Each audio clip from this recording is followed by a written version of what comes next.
Boa noite a todos. Vamos lá, está pronto aí, Greg? Pode começar. Já está com o microfone. Boa noite, Jardim, Nath, da ESPN. Tudo bem? Hoje o Flamengo sai na frente, toma um empate, a virada no último lance do jogo e perde a chance, inclusive, de encostar na liderança. O que faltou para, diferente dos últimos jogos, conseguir segurar esse placar? Boa noite em primeiro lugar. Essa foi a história do jogo. Acho que entramos muito bem no jogo, criamos várias situações, podíamos ter feito mais do que um gol. E depois, principalmente na segunda parte, não conseguimos ter bola, e gerir um pouco o cansaço, que é normal, com bola, e permitimos ao adversário ir crescendo, a jogar em casa, com o apoio do seu público. Acabamos por sofrer o gol do empate, numa situação muito similar àquilo que tinha acontecido aqui para a Libertadores. E depois o jogo foi dentro de contra-ataque ao adversário. A gente começou a ficar muito espaçados, não conseguiu controlar a bola e fomos dando transição ao adversário e não tivemos a maturidade de segurar a bola. Vocês veem a situação do gol, nós temos a bola a nosso favor para circulá-la e jogar e perdemos.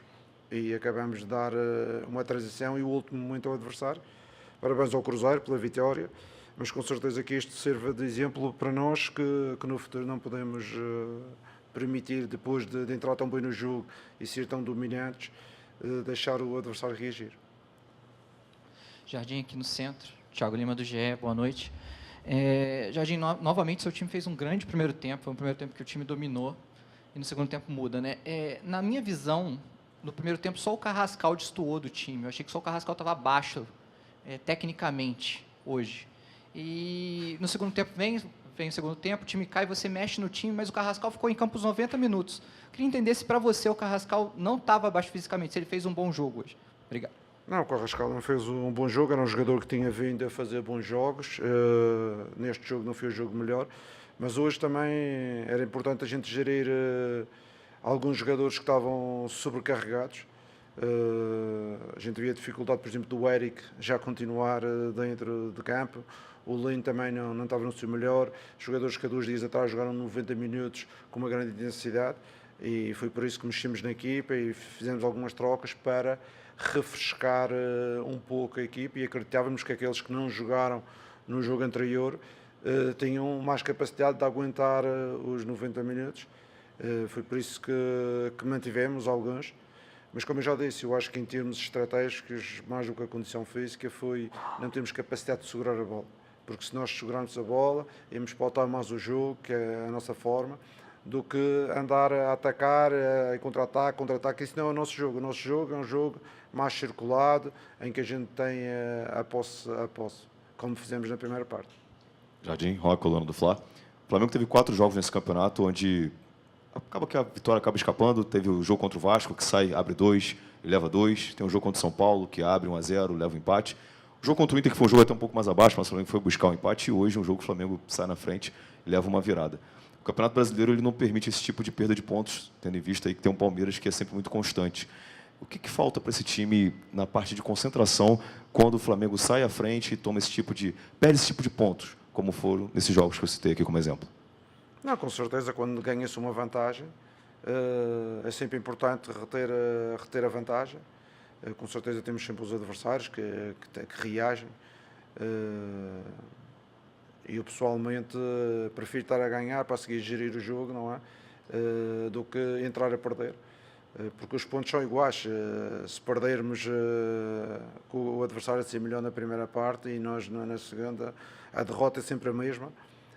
Importante é que quando temos a bola, quando estamos num momento de mais cansaço, ter essa capacidade de gerir o jogo com a nossa experiência e não dar aquilo que o adversário pretende, não é? Contra-ataque, não dar a bola com facilidade, não perder a bola com facilidade. E acho que hoje não conseguimos gerir, com algumas perdas de bola até um pouco infantis. Jardim, tudo bem? Boa noite. Aqui na frente, Gabriel Orfão, canal Paparazzo Rubro-Negro. Jardim, eu queria pegar um recorte aqui de uma estatística sobre a equipe do Flamengo nessa edição do Campeonato Brasileiro. O Flamengo, naturalmente, é um time que não cede muito chutes a gol aos adversários. Nos 23 jogos que o Flamengo disputou até agora no Brasileirão, foram 68 chutes a gol dos adversários. É uma média relativamente baixa. Mas foram 21 gols sofridos do Flamengo, ou seja, tem uma média aí de 3,2 chutes a gol para o Flamengo sofrer um gol. Ou seja, o time chuta pouco, mas quando chuta, na média aqui pelo menos, acaba fazendo gol. Eu queria tentar entender como você enxerga isso, se você enxerga talvez que possa ser um ponto da defesa, um ponto do goleiro, talvez, que hoje a gente teve um gol muito parecido com o jogo aqui no Mineirão, na Libertadores, né, o gol do Arroio. Queria que você falasse um pouco sobre essa estatística e como você enxerga esse número de gols sofridos do Flamengo. Obrigado. Com certeza que o nosso objetivo como treinadores é evitar o número de remates dos adversários, não é? E isso, em termos estratégicos, todas as equipas querem que os adversários rematem em menos. O que é que acontece e está a acontecer? Eu, assim, só por alto, lembro Bragantino, Cruzeiro 2 vezes, lembro muitas equipas que têm feito grandes golos contra nós. Remates fora da área, remates cortados, e têm feito grandes golos, e isso às vezes é difícil da gente defender esse tipo de situações. Mas com certeza o objetivo é continuar sempre a impedir que o adversário remate e com certeza defender melhor, e quando eu digo defender não é só o goleiro, é toda a gente. Por exemplo, ainda hoje as situações de 1 para 1 antes do remate que existem, saltar na pressão ou não ser driblado, é importante a gente ser mais efetivos para que isso não aconteça. Mas número baixo de remates dos adversários, acho que é uma coisa positiva. E é isso que todas as equipas pretendem, que o adversário não remate muitas vezes. Jardim, boa noite, canal do Mauro Santana. Independentemente das circunstâncias da partida de hoje, o cansaço, a desconcentração, mas já há algum tempo, até antes da sua chegada, o Flamengo apresenta essa baixa letalidade. Tem o domínio de momentos do jogo, até do jogo em si, mas não consegue traduzir esse domínio em gols no placar, até para ter tranquilidade de administrar a partida. Até que ponto isso preocupa? Principalmente pensando na sequência da Libertadores da América, onde essa baixa letalidade, essa falta de contundência, pode até custar uma classificação. Com certeza que nós temos as nossas características, e este grupo é um grupo que não teve muitas mudanças, e por isso algumas tendências mantêm-se, não é? Você estava a falar que antes de eu chegar já era uma tendência.